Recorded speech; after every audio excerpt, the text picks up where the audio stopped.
Praise the lord. ఈరోజు వాక్య భాగం చదువుకుందాం. యెషయా ప్రవచన గ్రంథము 40వ అధ్యాయము 31వ వచనం.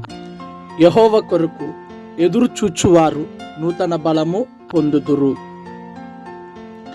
ప్రియమైన సహోదరి సహోదరుడా, ఎవరైతే దేవుని కొరకు ఎదురు చూస్తారో వారు మాత్రమే నూతన బలము పొందుకుంటారు. నిజమే, ఈ రోజుల్లో చాలామంది అనారోగ్యంతో కావచ్చు, వివిధ రకములైనటువంటి సమస్యల చేత కావచ్చు, ఇంకా ఆర్థికపరమైన ఇబ్బందులు కావచ్చు, ప్రతి విషయంలో కూడా ప్రతి ఒక్కరు కూడా నలిగిపోతూ సతమతం అవుతున్నారు. ఎంతగా ప్రార్థించినప్పటికీ, ఎంతగా దేవుణ్ణి వేడుకున్నప్పటికీ, మొరపెట్టుకున్నప్పటికీ ఇంకా జవాబు రాలేక ఇంకా అదే స్థితిలోనే ఉన్నాము అనే బాధ మీకు కలిగి ఉండొచ్చేమో. కానీ దేవుని కొరకు అలాగే ఎదురు చూస్తే ఖచ్చితంగా దేవుడు మీ విషయంలో సహాయం చేస్తాడు. దేవుడి వాక్యం దీవించును గాక.